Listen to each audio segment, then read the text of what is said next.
to preseason week 2, Packers versus Patriots recap.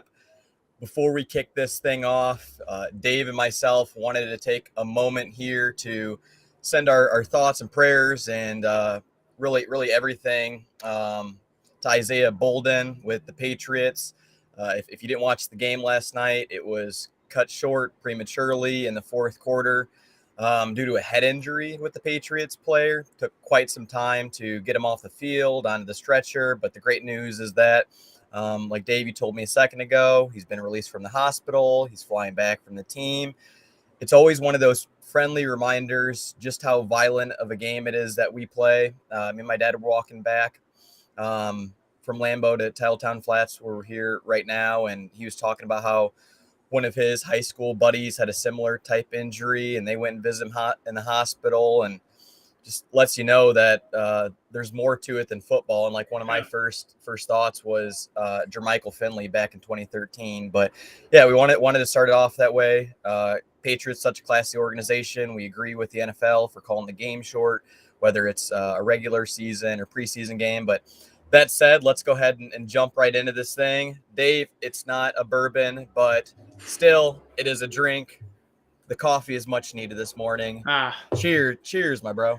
Yeah, cheers, man. Seems like you had a good time under the lights at Lambeau. I'm still jealous that the setup you got over there, just sunny on the porch with Lambeau in the background, and you could just meander out there for games. So I don't think that's feeling... stumble back. I think that could be in play.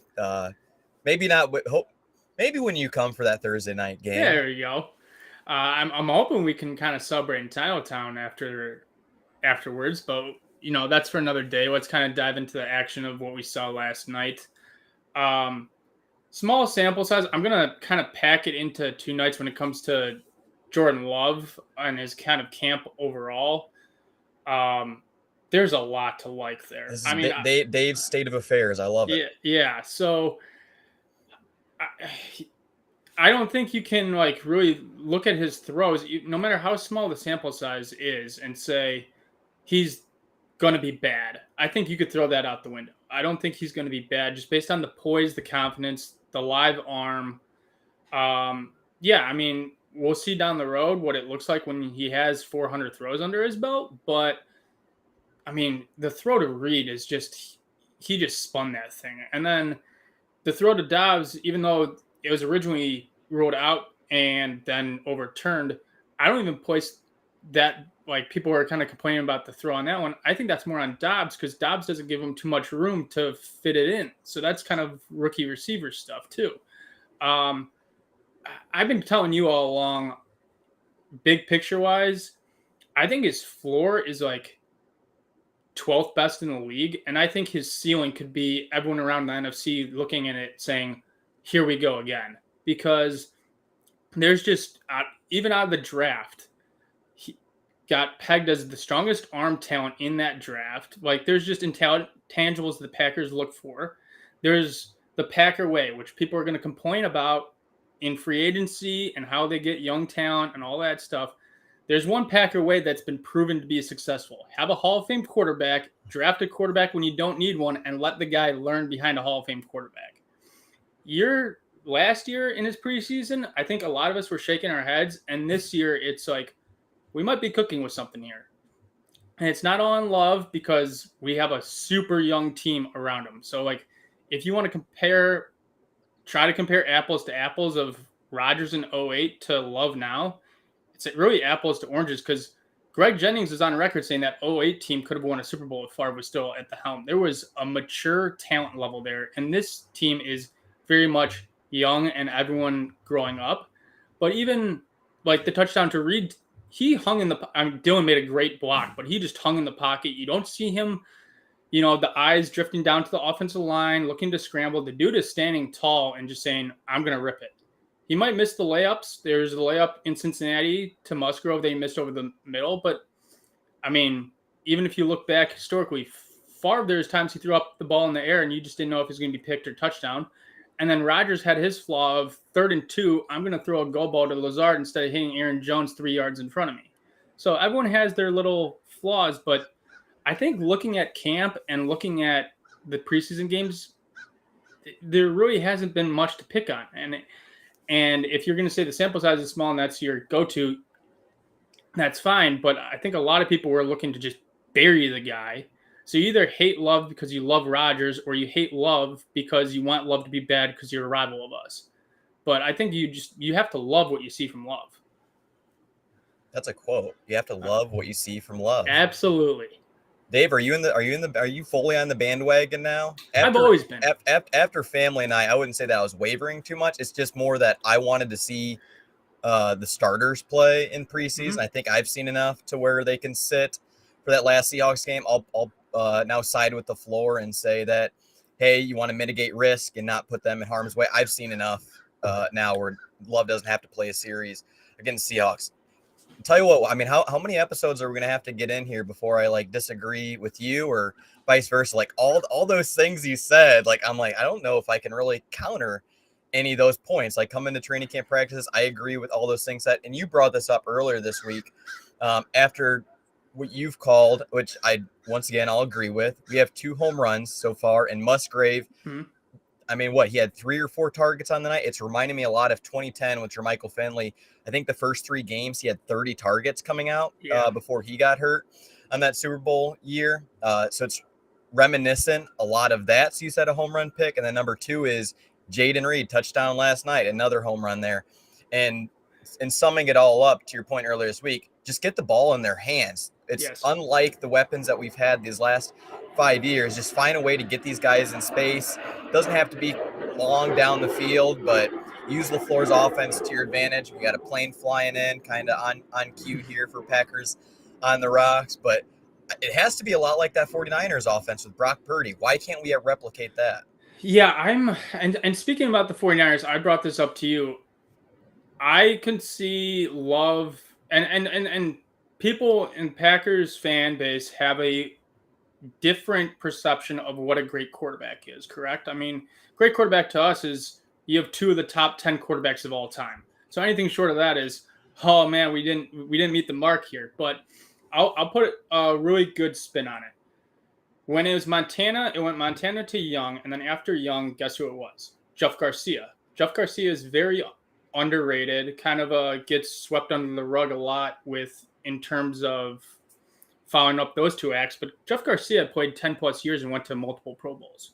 You land that's a success story. I mean, with the weapons we have, and I'm not saying this is going to be a playoff push team, although now people saw the preseason action, a bunch of the big league media is starting to be like, oh, they might have something here. But be a point guard.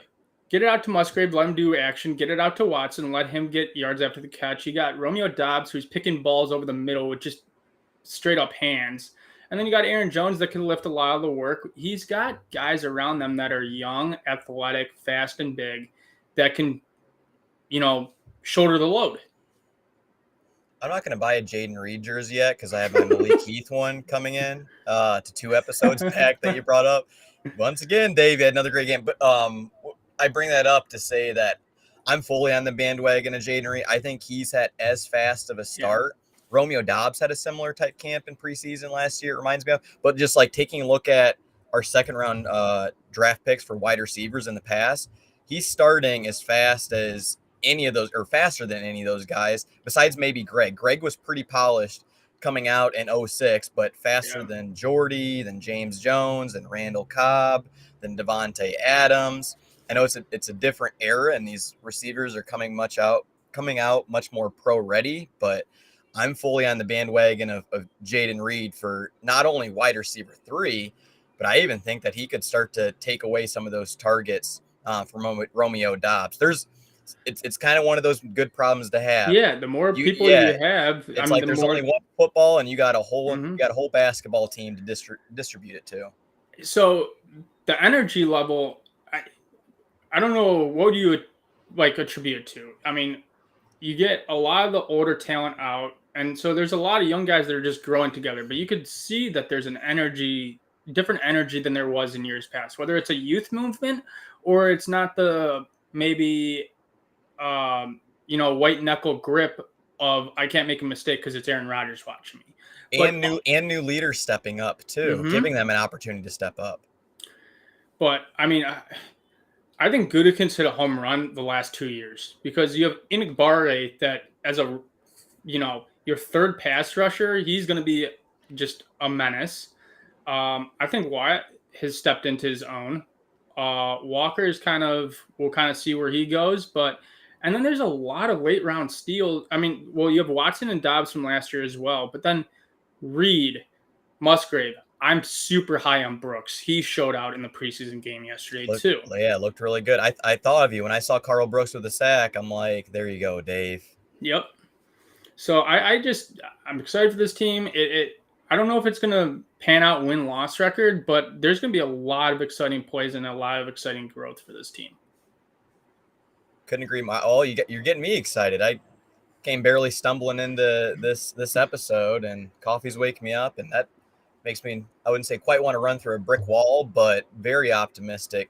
Dave, you want to hop into the game, talk first team O, first team D, and what we saw to some of the backups? Yeah, absolutely. Let's roll with it. I think it's probably fitting that we just start with offense just because we went on that Jordan Love tirade there, but kind of slow going to start. Myers and Love had that ugly exchange. Everything that I've kind of heard from the clips and read was that Myers thought that Love got someone to jump with the cadence, and he snapped the ball, and the guy wasn't in the neutral zone and caught Love off guard because Love was scanning the rest of the field, wasn't looking at the ball. I think this is kind of an offensive line kind of starting there that we're not kind of accustomed to seeing in Green Bay. There used to be that saying, and I think we have some guys, but there used to be a thing where you could take a Packer backup offensive lineman and he could pretty much start for the third of the league. And I just don't think, especially at guard and especially at center, we don't have that depth anymore. And we're just struggling to find a center and a guard right now.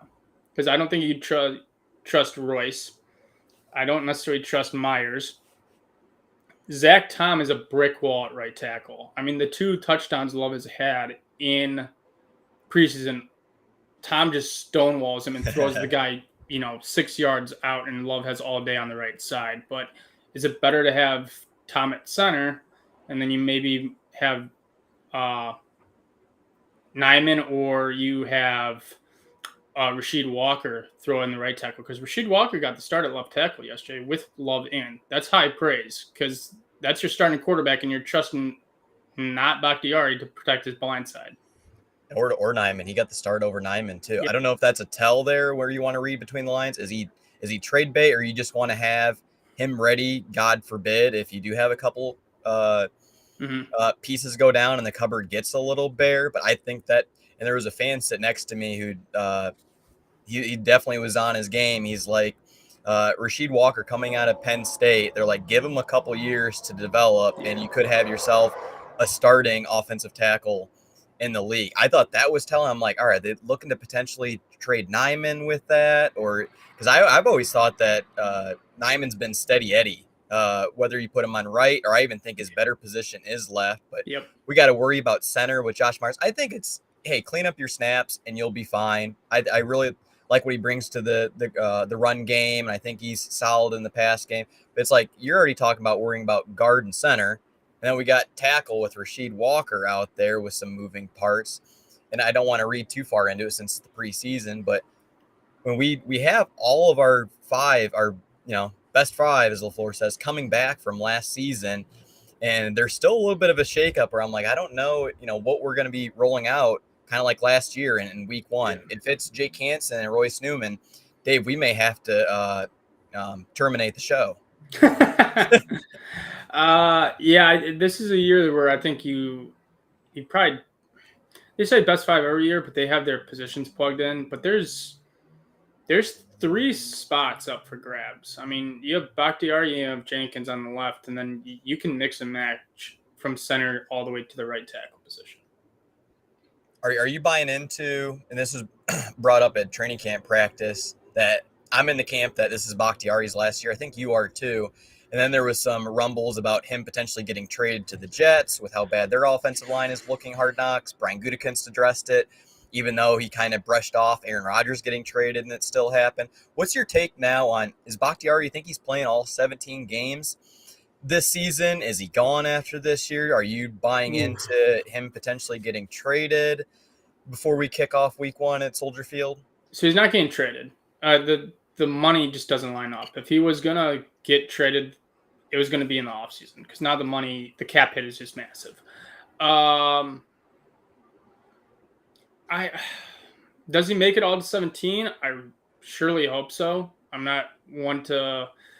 I don't want to predict injuries. I don't want to predict flare-ups for players, especially on Bakhtiari's level. And he's just seems like such a great guy too. You just want to root for him, and you feel bad that it took him that long to just recover in the first place.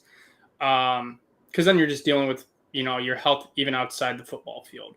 I'm worried that he makes it all 17. I think that's why they have a plan of who they like better, Rasheed Walker or Nyman at left tackle, because I think that's going to be your rover guy of, if Bach gets a setback, we have, one of those two guys waiting in the wings, because I think whoever is the left tackle backup, you won't see playing right tackle, because they just want to preserve him in case Bach does go down. You have that not elite, but you have a very capable left tackle who can fill his spot. So I think whoever they don't decide to be kind of an emergency left tackle takes the right tackle spot. So if they feel confident in Rasheed Walker, I think you'll see Nyman at right tackle. And if they want Nyman to be left tackle, I think you might see Rasheed Walker at right tackle. Does that make sense?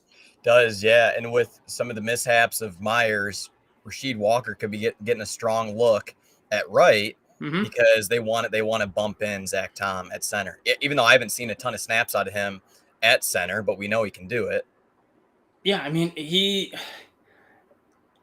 he's very versatile. I don't want to I think you could plug and play him. He's kind of like the poor man's Elton Jenkins, right? Of maybe just a tier below at every single spot, but it's not that drastic. But I mean, if he was going to be a right tackle, I think he'd be a top 8, top 5 right tackle in the league. If you want to place him at guard, I think he'd be a great guard. It's kind of where you want to see him fit. And if you're struggling at center, he can be a very serviceable center. 100% agree. And I'm just thinking of like the 53-man roster, and are we keeping 10 since we're on the topic of offensive line? Are we keeping 9? Are we keeping 8? Who's got to go? Do you have Royce Newman or Jake Hansen or Sean Ryan making the club? I see Sean making it. I think Hansen's odd man out. And then depending on what you want to do with center, because I think if you go Myers at center and you want Tom at right tackle, I think you keep Hansen because you always keep just a backup center. 100%. But if you want to roll with Tom at center, you have Myers back him up at center, and then you can release Hansen. It's a lot of moving part. Hopefully, all our fans that watch this episode are able to keep up. And we're not getting into 53-man projections. We're gonna dive into that maybe later this week.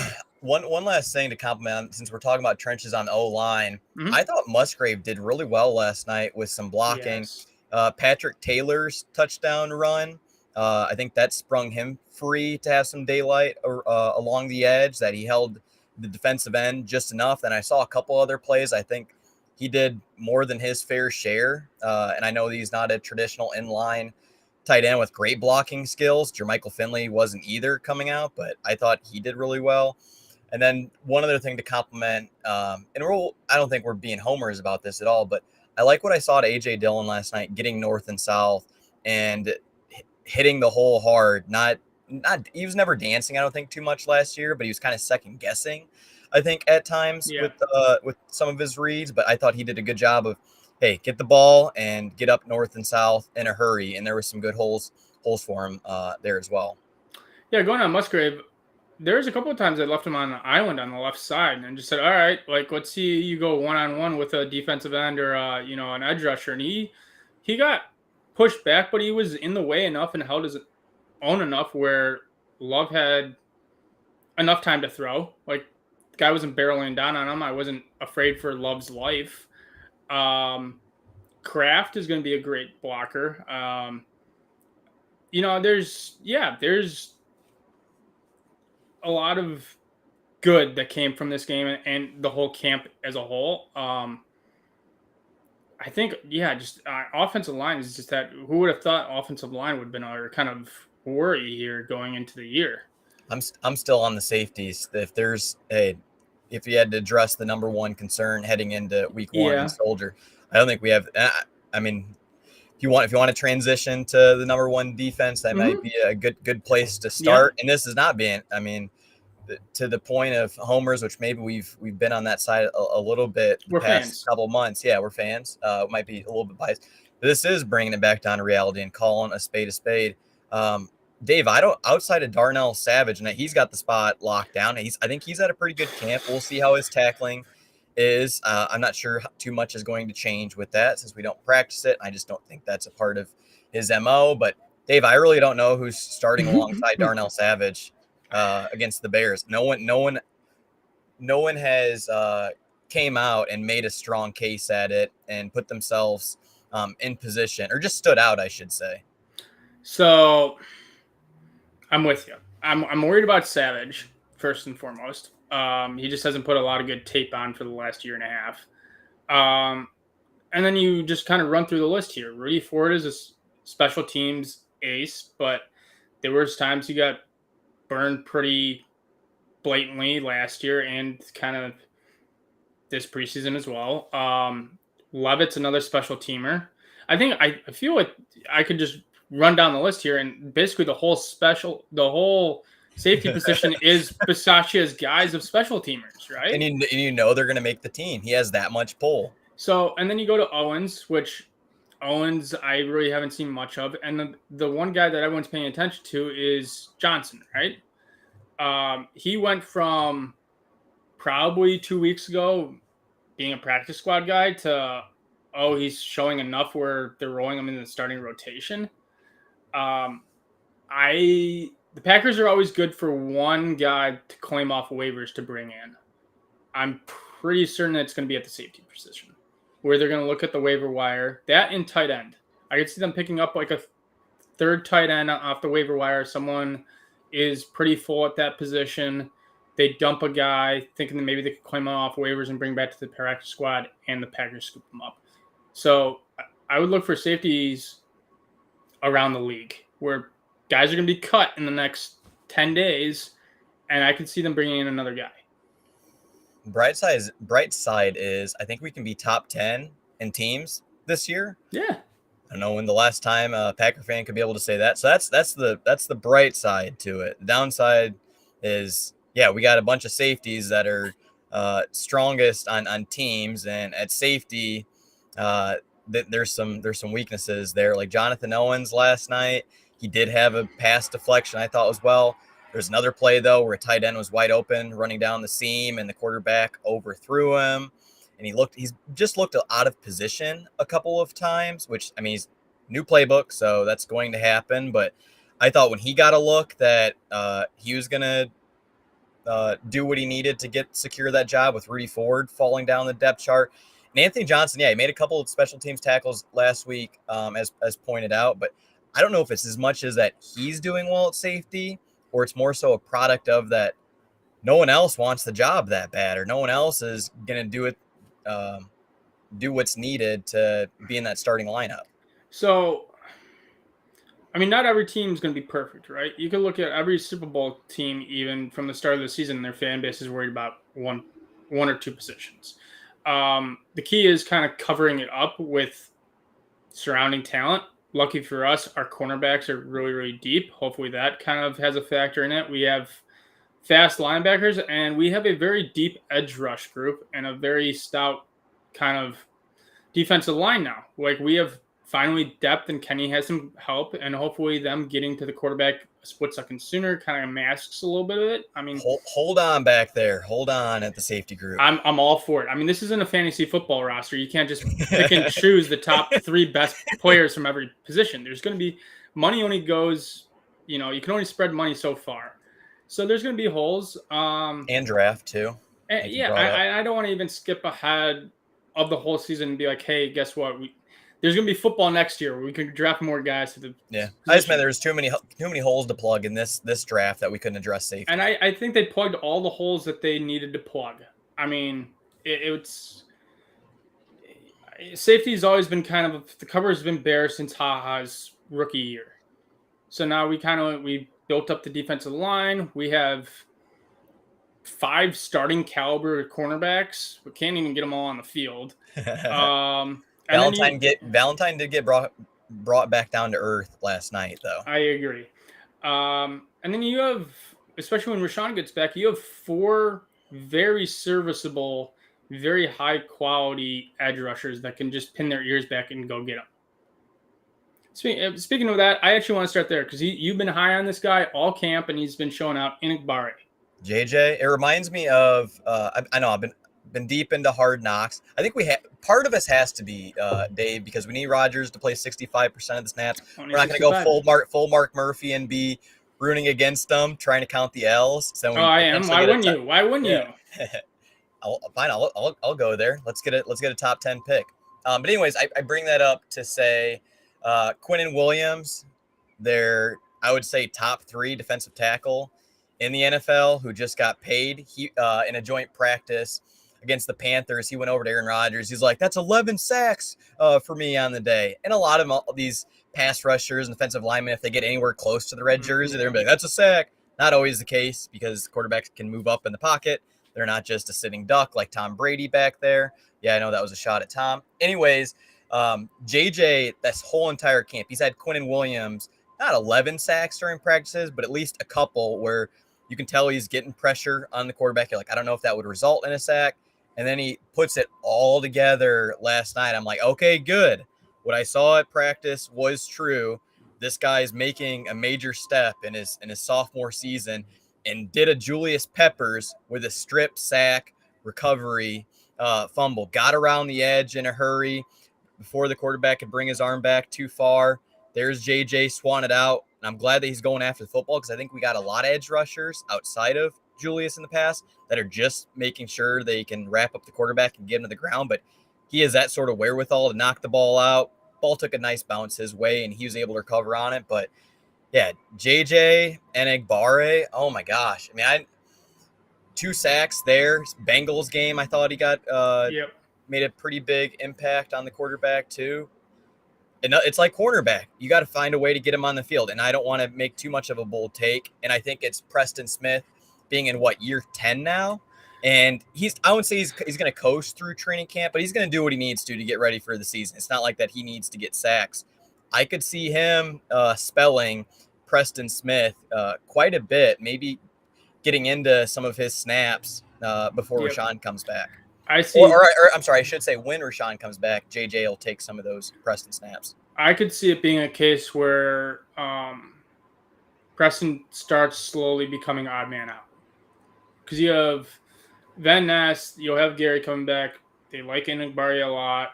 I mean, it's a good problem to have. Have 4 guys, fresh legs, just go after them. Same thing with defensive line. I think Kenny's snap count can go down, and that can only help Kenny. It's not like I want Kenny's snaps to go down. You always want Kenny Clark on the field. But if you have, Brooks next to him, and you have Wyatt taking a step up and all those guys, like, no one's going to be able to triple team or double team Kenny anymore, because they're going to have other problems to be had. Like your boy Carl Brooks. So it's like we talk about a guy that I've talked a lot about, Carl Brooks. You've plugged quite a bit. I'm wondering when your 94 is coming in the mail. Pretty soon. I think you brought this up in passing this week. It's like we kind of hash out our text conversations and phone calls throughout the week now on the episode.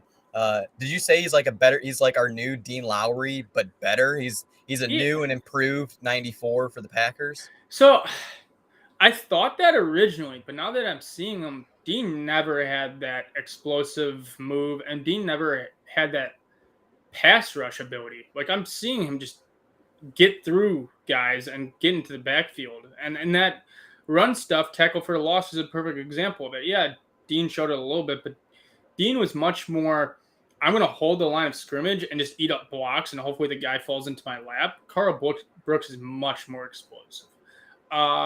Tell you who else is having a great showing right now. Jonathan Ford, very lost name. Really? That's one that hasn't caught my eye when watching the game back or last night. And there's so many things when you're there to keep track of. I haven't seen him pop too much so far. Wooden's doing well too. Wooden was living in the backfield last night, chasing down the quarterback, helping to stuff the run. How many years have we been asking to get Kenny some help? And while these guys are probably more pass rush, get up the field first, I think they're big enough to be stout against the run and not have Kenny playing, what is it, 50 some snaps per game, 90% of them. So that's the balance you have to find that you brought up a good point on.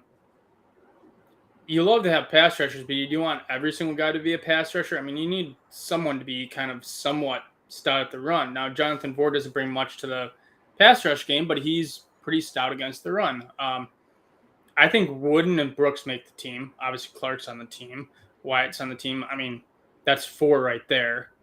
There's a lot of positions where you got young talent. It's a good problem to have.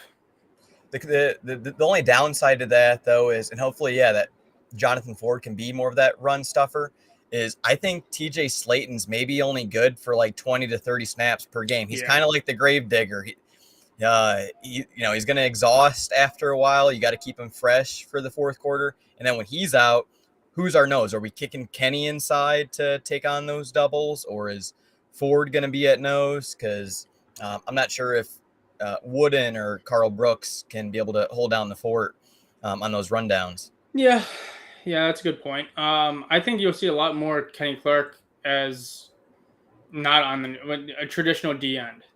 I could see him bouncing out a little bit more. I mean, we'll get more into kind of roster building as probably after the last week. We got that bye week and we can kind of sort through things. But yeah, there's going to be some talent that has to go through waivers here. And it's kind of funny to think about because, man, we were in the NFC Championship, 2 years in a row and made the playoffs the year after, and you're having all these 13-3 years, and then last year was the down year. But there's a lot of guys between the ages of 21 and 24 that are just athletic, young. They're showing glimpses in practice. They're showing glimpses in the preseason where it's like some of these guys are just going to be left off the roster. And this isn't like, oh, man, we're going to make the Super Bowl, but a lot of teams around the league look for some guy that's 22, they can put him on a cheap contract and they could just kind of build depth off it. It's kind of one of those scenarios where we've actually hit pretty solid draft picks and free agent pickups and whatnot. And so, yeah, it's kind of one of those scenarios. Are we keeping 2 at running back or are we going 3? I see 2. Oh, man, Wilson would be 2. So, yeah, I see 2. Emmanuel Wilson, for what he's put on tape, maybe it's a good, or I wouldn't say potentially a good thing that we didn't play the whole fourth quarter and him getting more snaps. That helps to have us sort of keep him a hidden secret. But he's somebody that could get snagged on a 53 if we put him, not on the 53. So, all right, we could just throw it out there. If you don't have, we could just do a quick rundown if you want, a rough draft, who you got. If you're up for it, I'm down. My sheet's in there, but I think I know it like the back of my hand. I haven't written anything down. This is just kind of off the cusp. So, quarterback 2, it's going to be Love and Clifford. Dang, you think Clifford makes the team? Oh man! Oh no! Yes. It's like Valentine. I don't know if he's making the team either. It's going to be a push there last second. A lot of late night conversations whether to keep our 7th round draft pick on this team. All right, yeah, 2. That's an easy one. That's a layup. Clifford, a layup. Clifford and Love. And running back, that one's not as much of a layup. You could deliberate that one quite a bit. I have Jones and Dillon. That's it. I have Patrick Taylor as a 3rd. Okay. In this I think a lot of this, like those last probably 5 positions, are going to be Rich Bisaccia's guys. Yeah, and Rich Bisaccia's say. We've seen how much pull he has in the draft. I think we are going to lean on him like I'm leaning on you this episode due to some ill effects, that they're going to lean on him for some of those last roster spots and what he brings to teams and how great he is on. I think he plays all 4 of them. So I'm putting PT on the 53 as that RB3. All right. What do you want to roll with next? Wide receiver. Wide receiver. Who are your 8? We're keeping 8. I'm kidding. No, we're keeping 8. No. I could see 7 because I went 2 at back. I could see 7 at wide receiver. Are you keeping Dubose, who had a nice training camp week? Yep. Couple practices, 2-minute drill, and then he had a few catches last night too that I thought I know that was your player to watch. So yeah, you think that's enough to where you want to make a spot for him on the 53? Yep, he gets it. We're cutting out running back and we're making a spot for him. Okay. So I guess it would be what? Watson, Dobbs, Reed, Torrey, your boy Heath, DeBose. That's 6. We're at 6. Who the hell am I missing? You got Wicks? And Wicks. Wicks makes it. Thanks, 7. I'm going 6, and Dubose is going to be on the practice squad. Okay.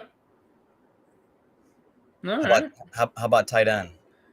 You go 4. So you go Musgrave, Kraft, DeGuara, and then you get a waiver claim. That was one thing I think that hurt us last night by not playing the whole fourth quarter and getting to see Austin Allen. He was my player to watch. I got to go back and watch the film again. He's gonna be PS practice squad.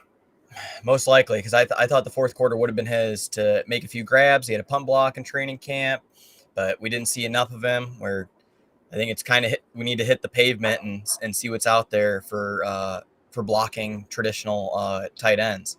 So, okay, that's your – so you said those 3, and then I'm sorry, who's your 4th? Waiver claim. Waiver claim? Okay. I'm going 4. I went 4 earlier this week. This is before the preseason game, and said Austin Allen's our tight end 4. Okay. I got to stick with that now. All right. How about offensive line for you?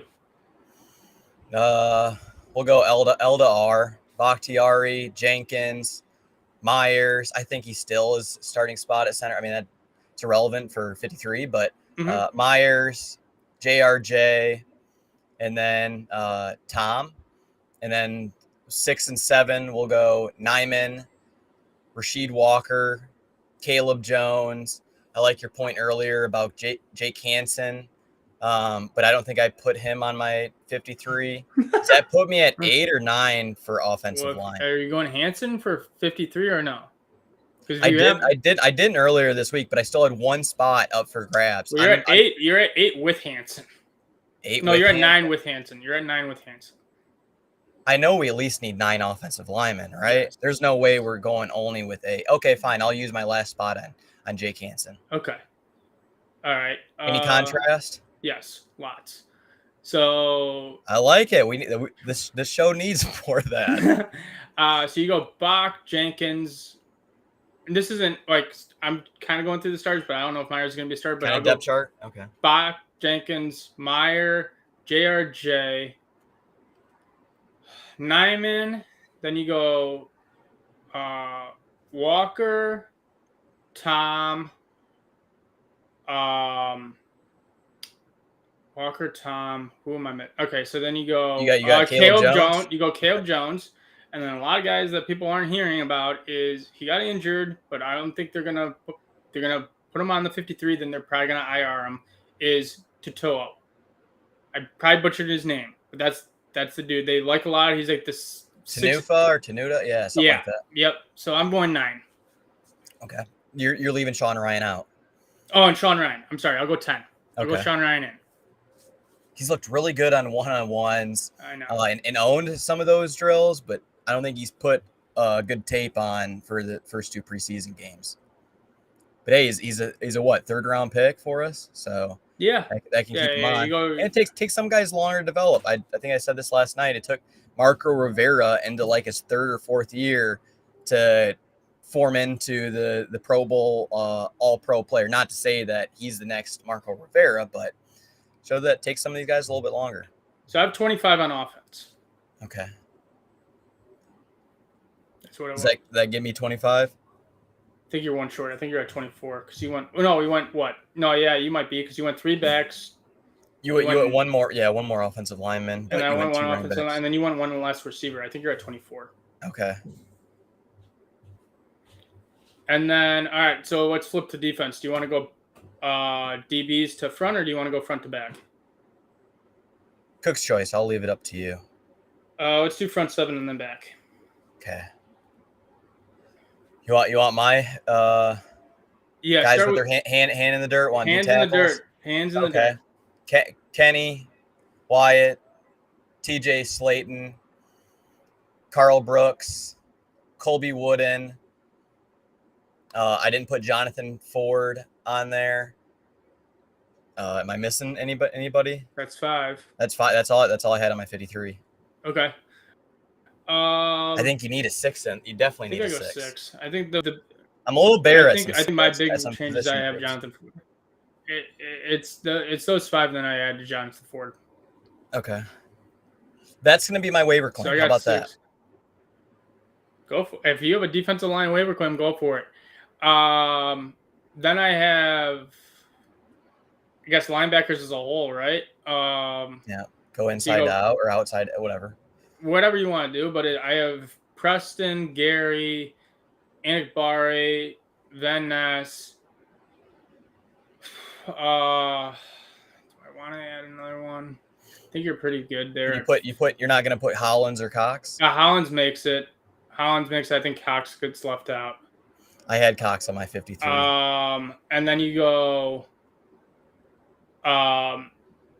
Walker, Campbell, and then Tariq. McDuffie too. You're only going 3 McDuffie inside? at 4. Yeah. Okay. What about Eric Wilson? No, you're leaving him off? Yeah. Okay. I have him on mine due to special teams abilities. Yeah, I think that's the McDuffie role though. Yeah, he can play that part. He's really good on teams. So is Tariq. Yep. And Rich Bisaccia in his press conference earlier this week talked at length about Tariq Carpenter, him visiting Tariq in the offseason, saying he's got a really unique skill set for that hybrid and thinks that with how big and fast he is and how much he can contribute to teams, that gives me an inkling that it's one of Rich's guys that'll make the club. Yeah. It's a lot of linebackers though, man. There's a lot. That's a ton. So you went Cox instead of Hollins, and then you went McDuffie and Wilson, huh? Yes. Okay. All right. So cornerbacks. You lead us off. I think Jair makes it by a hair. Yeah. It's kind of like, hey, is Sterling Sharp getting into the Hall of Fame this year? That's a whole different episode, but I think it's a similar conversation. No, Jair, Sewell, Stokes, Nixon, Valentine, SJC, Smart, Gene Charles. We haven't talked about him a ton, but he's had, I think, a sneaky good training camp and preseason. Yeah, those are my CBs. Any differing? I'm trying to think. Did anyone leave out? I think we're good there, actually. And probably the biggest question mark: who are you going safety? Yeah, safety. Okay, so I'm at what? I'm at 12. What? We had 5, 6 corners. We went 6 corners. Nixon. Yep, 6. Okay. I'm leaving up to you to do the math on this one. Oh, Jesus. Okay, so I'm at I went 6, then I went 8, that's 14, and then I went 20. So I mean, who am I missing, dude? Because it's a 53 and that doesn't add up. Oh, 24. Yeah, I guess it does. And then you go 4 safeties. So Savage, Johnson, Levitt, waiver claim. Owens and Tarvarius Moore not making your 53? No. I have Owens making it. Tarvarius Moore, no. I want to say I'd put Rudy Ford. Oh, Rudy Ford. Shit. Gotta make room. I had us, I think, keeping 5 safeties. We have 5 safeties.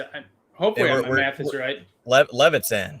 Levitt's in. If Rich only got to pick 3 guys, I think he's in the top 3. Hopefully Sorry, Rich, we're only going to give you 3 this season. Right? Teams is important. It's the third part of football, but we need these guys to also be serviceable if needed to fill in. Then we got kicker, punter, long snapper. Are you doing quick math? I'm doing quick math here. You take over special teams. Okay. Pat O'Donnell did enough, and I don't think we can trust Daniel Whelan in the cold. And also with a rookie kicker, my dad brought this up last night. You got a rookie kicker. You don't also want to put a new holder in there as well to potentially set off the unit. So Pat O'Donnell coming back for year 2. Anders is going to be our kicker. Oh, dude, I'm good. I messed up well. math. I did well last night. And then our long snapper is, what is his name? Orszczyk or something like that? Orzik? I messed up my math, so I'm good. I go 5 safeties. My math's messed up. So I have 25 on defense, 25 on offense, and then I got 3 special teams. So we're solid there. So yeah, Orszczyk. I think Warden makes it as a punter. I think he dethrones O'Donnell. Really? I like that. I like these takes, Dave. I do. And then obviously Carlson. Your biggest one. So just to recap your safety: Savage, Johnson, Levitt, waiver claim. Ford, waiver claim. Correct. Okay. So that's a good 53. There's going to be 2 guys that are not on this team that are going to end up on this team. Okay. I went D tackle for my waiver claim and tight end for my waiver claim. Okay. I went Austin Allen for tight end 4. Yeah, you went Allen. Okay. That was very botched. That was like kind of like we weren't gonna throw it out now, but I felt like that was kind of a good part to do it. We were just talking roster for so much because I mean, I don't see them playing. LaFleur did the kind of poker face. The guys are gonna play next preseason game. The guys aren't gonna play next preseason. Nope. This team is pretty much set. We've seen enough. I would agree. Any parting thoughts? I don't know if that helped or hurt my hangover there trying to do back the napkin math. Yeah, right. Who knows? Someone's gonna watch this video and calculate. Call us out, yeah. You guys, Dave, you got 55 guys on this team. All right, that's fine. It's not the regular season. We could cut 2 more. It's not the end of the world. Yeah, I'm excited for the team. I'm worried about going with 2 backs, but I think you could still sneak Wilson. And if people claim Wilson or Taylor or whoever it's going to be, my problem with Patrick Taylor is he's been on the team for 3 years now, and he hasn't really shown. I mean, he's a good special teamers, but he really hasn't shown anything else in case like Jones or Dillon goes down that you would want him getting a substantial amount of snaps. No. But our GM did say that he's less focused on,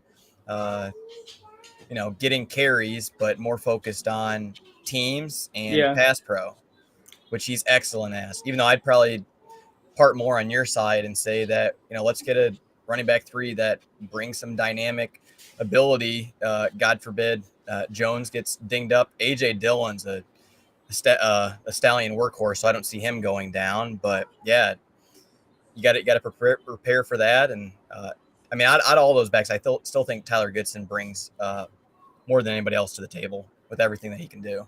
I agree. He's just been nicked up, and I think you could kind of get him on the practice squad. And they have that out.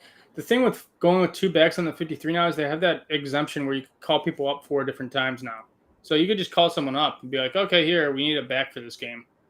Like Jones is a little sore this week. Dillon's a little nicked up. Like, be a good idea to bring someone else up to kind of lighten the load.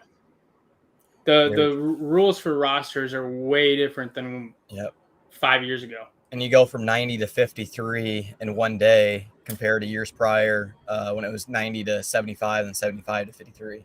I think you're going to start seeing cuts, though. I think before this this preseason game, you're going to start seeing – I would put 5 to 8 guys that they're just like, why make the flight out there? We're just going to release you. So you're going to start – international player, you think he might get – They automatically get it. Okay. They get an exemption on at least the practice squad. They get an automatic exemption. They're with the team for a year. Can you pronounce his name? Cannot. Me neither. If he gets pulled up for the 53, we definitely have to get it down. But yeah, man, I'm excited for it. We got probably another 10 days of excitement left. That week before the Bears week is going to be filled with excitement, but also filled with like kind of just waiting around the bye because the fourth preseason game no longer exists. So it's going to be that like the lull in it. But I mean, I think this team's starting to gel. Getting pretty amped up for it. I know it doesn't show, but in my head I am. Trust me. And it's hard to believe these things go by in such a blink of an eye. There's only 2 open practices left. I know. I saw that. Oh.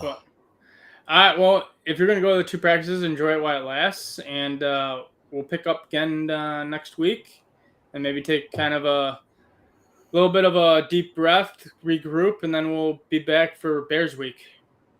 It's going to be here before you know it. Well, just enjoy the summer while it lasts. Amen to that. Man, I'll let you go, let you recuperate, let you nap. Heck yeah. Cheers, my dude. Cheers, guys. Cheers, Packer Nation. You guys have a good week. Another one in the books.